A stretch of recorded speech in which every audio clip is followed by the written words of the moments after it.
साथियों नमस्कार, आप देख रहे हैं महाखबर में आपके साथ आनंद। भारतीय राजनीति में पढ़े लिखे नेताओं की आखिर आम जनमानस जो है इतनी कद्र, इतनी वैल्यू क्यों नहीं करती है? क्योंकि आपने देखा होगा कि अधिकतर अगर नेता निकाले जाएं तो उनकी जो एजुकेशन जो होती है, क्वालिफिकेशन होती है, बहुत कम होती है। तो ये बहुत ही एक डिबेटेबल मुद्दा रहता है कि आखिर पढ़े लिखे जो नेता होते हैं उनको लोग पसंद क्यों करते हैं और कम करते हैं। वो जो जिन पे आपराधिक मुकदमे होते हैं, रेप के, बलात्कार के, हत्या के, वो देखते हैं कि विधायक बनते हैं, एमपी बनते हैं, मंत्री बनते हैं। इस मुद्दे पर विस्तार से चर्चा करने के लिए मेरे साथ प्रोफेसर कुलदीप मलिक जी मौजूद हैं। इनसे बातचीत करते हैं। प्रोफेसर हैं, राजनीति भी करते हैं और बहुत अच्छी सामाजिक जो चीज़ें हैं उसको बहुत बखूबी समझते हैं। आइए इनसे बातचीत करते हैं, ये भी तैयारी में है। स्वागत है आपका। बहुत बहुत धन्यवाद श्रीमान जी, बहुत बहुत धन्यवाद। आखिर क्या लगता है, आखिर देखा जाए कि लोग जो है पढ़े लिखे नेताओं को पसंद कम क्यों करते हैं? देखिए, सबसे पहले तो आपका धन्यवाद, इतना गंभीर मुद्दा आज आपने उठाया और खास तौर से हिंदुस्तान की राजनीति में आज पढ़े लिखे लोगों की बहुत कमी है। और अगर मैं बोलूं, शायद कुछ लोगों को मेरी बात बुरी लग सके, अनपढ़, जाहिल, गवार और धूर्त किस्म के लोग आज देश की राजनीति कर रहे हैं। और इसका जीता जागता उदाहरण अभी बिहार का है कि बिहार के अंदर जो मुख्यमंत्री जी बने, सम्मान्य हमारे मुख्यमंत्री आदरणीय सम्राट चौधरी जी, उनकी जो क्वालिफिकेशन है, ऐसा बताया जा रहा कि वे मात्र 7वीं पास या 7वीं फेल मुख्यमंत्री है। इस बात में कितनी सच्चाई है ये तो आप मीडिया के लोग इसकी तहकीकात करें, लेकिन जब तक राजनीति में पढ़े लिखे लोग नहीं आएंगे, जरा ध्यान से सुने, हिंदुस्तान के 150 करोड़ लोग, जब तक देश की राजनीति में पढ़े लिखे लोग नहीं आएंगे, ये अनपढ़, जाहिल, गवार, धूर्त किस्म के लोग हमारे ऊपर यूं ही शासन करते रहेंगे और राजनीति से असली मुद्दे गायब होते रहेंगे। देखिए, बहुत ही गंभीर मैं बात कर रहा, देश की राजनीति में आज जो मुद्दे होने चाहिए, खास तौर से जिन मुद्दे को लेकर हम भी काम कर रहे हैं, वे मुद्दा होना चाहिए शिक्षा का, स्वास्थ्य का, पर्यावरण का, बेरोजगारी का, वंचितों का, दलितों का, है, ये सारे मुद्दे होने चाहिए। लेकिन आज देश की राजनीति में मुद्दे हैं जाति के, धर्म के, संप्रदाय के, मंदिर के और मस्जिद के। और इसका अगर सबसे बड़ा कोई कारण है तो वो है कि आज राजनीति में पढ़े लिखे लोगों का बोलबाला नहीं है। और इनफैक्ट पढ़े लिखे लोगों ने, ऐसा तो कहीं लिखा हुआ नहीं है ना। एक्चुअली संविधान तो ये कहता है कि अगर कोई जाकर के लोकसभा का चुनाव लड़ता है, विधायकी की लड़ता है, तो आम जनमानस जो है, जिसका वोट जो संख्या होता ज़्यादा है, उसमें तो वो जीत जाता है। तो कहीं ऐसा थोड़ी लिखा कि कोई एमए पास होगा, पीएचडी होगा, स्कॉलर होगा या 12th होगा, 10th होगा, वही चुनाव लड़ सकता है, ऐसा कुछ है नहीं। नहीं, बिल्कुल आपने बिल्कुल सही कहा कि भाई संविधान में तो कोई ऐसा लिखा हुआ है नहीं। लेकिन मैं चाह रहा कि जब संविधान में संशोधन हो सके तो भाई फिर इसके रिगार्डिंग संविधान में संविधान क्यों नहीं संशोधन हो सकता? आप ये देखिए, जब देश में भारतीय जनता पार्टी की सरकार बनी, उस वक्त मोदी जी प्रधानमंत्री बने और मोदी जी ने स्मृति ईरानी जी को शिक्षा विभाग में मंत्री बना दिया था। वो मात्र 12वीं पास थी। अब आप जरा ये सोचिए, जिस महिला को एजुकेशन का ही नहीं पता, बहुत गंभीरता से मैं इस बात को कह रहा, वो क्या एजुकेशन डिपार्टमेंट चलाएगी? होना क्या चाहिए, अभी पूरे देश के अंदर शिक्षकों की एलिजिबिलिटी को चेक करने के लिए शिक्षक एलिजिबिलिटी टेस्ट का मुद्दा चल रहा, टेट का मुद्दा चल रहा। मैं तो ये चाह रहा कि इन नेताओं पे भी ऐसे टेस्ट क्यों लागू नहीं होते? अगर किसी को फाइनेंस की नॉलेज नहीं, उसे यहाँ फाइनेंस मिनिस्टर बना दे।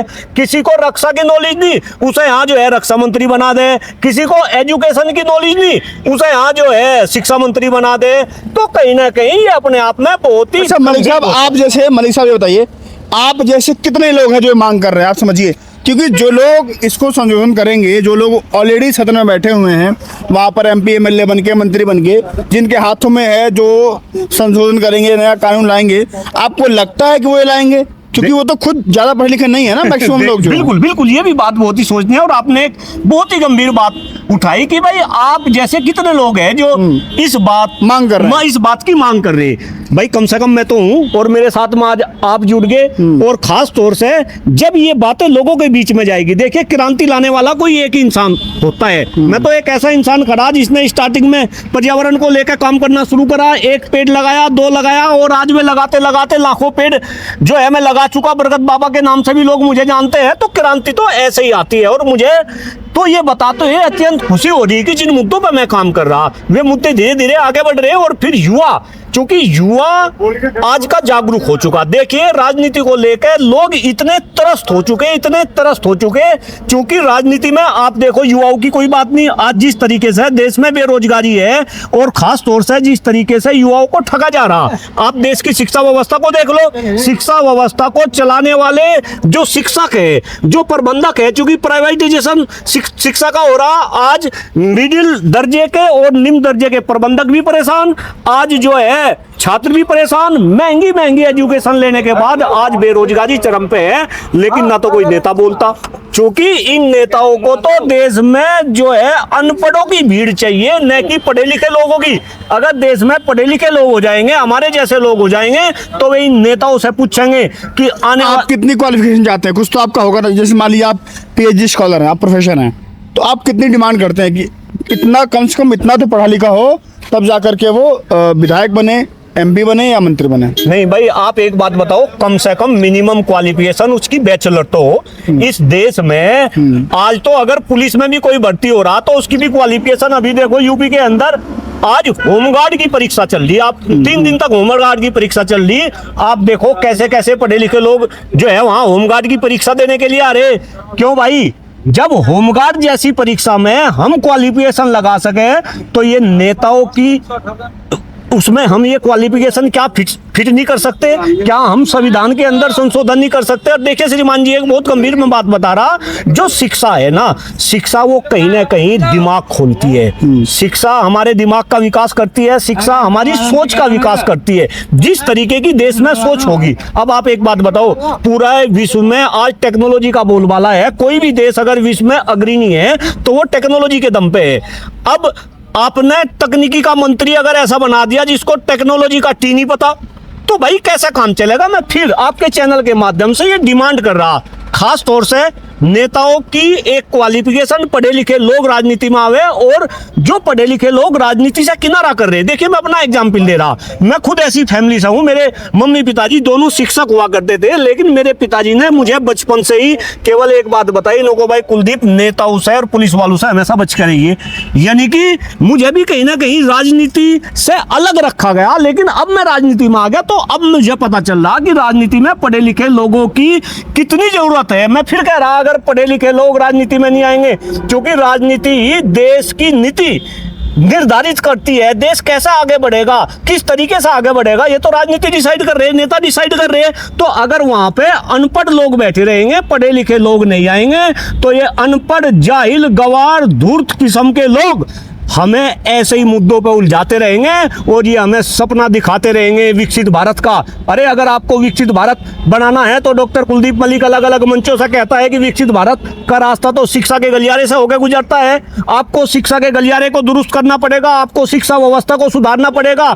इसमें काम करने वाले शिक्षकों के आपको आर्थिक, राजनीतिक और सामाजिक हालात आपको सुधारने पड़ेंगे। तो ये सारा काम कोई ना कोई पढ़ा लिखा आदमी कर सके। इसलिए आपके चैनल के माध्यम से मैं निवेदन कर रहा कि पढ़े लिखे लोग जितने भी है वे राजनीति की बात करो, और अगर आप राजनीति नहीं कर सकते तो जो लोग पढ़े लिखे हैं, जो बुद्धिजीवी है, वो राजनीति करना चाह रहे हैं, उन्हें आज्ञा करो, उन्हें सपोर्ट करो। ठीक, शुक्रिया आपका, बहुत बहुत धन्यवाद। तो मेरे साथ ये प्रोफेसर कुलदीप मलिक जी हैं, जो बरगद बाबा के नाम से भी जाने आते हैं। इन्होंने बहुत सारे, लगभग लाखों पेड़ अपने जीवन में इन्होंने लगाए, और ये प्रोफेसर हैं, आईटी के फील्ड में अच्छी समझ रखते हैं। इन्होंने सीधे तौर पे कहा कि अगर हमें आईटी कंपनियों को अगर भारत में लाना है, आईटी के क्षेत्र में भारत को आगे ले जाना है, एजुकेशन, अगर विश्वगुरु बनने की बात करते हैं, विश्वगुरु बनने के लिए जो शिक्षा है वो बहुत ज़रूरी है और बहुत बड़ा उसका योगदान होगा। तो पढ़े लिखे जो लोग हैं, अगर वो आएंगे, वो अगर देश की जो बागडोर संभालेंगे तो ही भला हो सकता है। आप लोग क्या सोचते हैं? आप लोग सच में चाहते हैं कि पढ़ा लिखा नेता ही जब चुनाव लड़ेगा तो उसको हम वोट देंगे, उसके साथ रहेंगे? गुंडे, मवाली, रेप के जो अपराधी हैं, बलात्कार के, हत्या के, छिनैती के, इनके जैसे जो आरोप लगे इन नेताओं पर, उनका आप लोग बहिष्कार करेंगे, हाँ या ना? अब निराश रहना मत भूलिएगा। अगली वीडियो में आपसे मुलाकात होगी। नमस्कार, जोहार।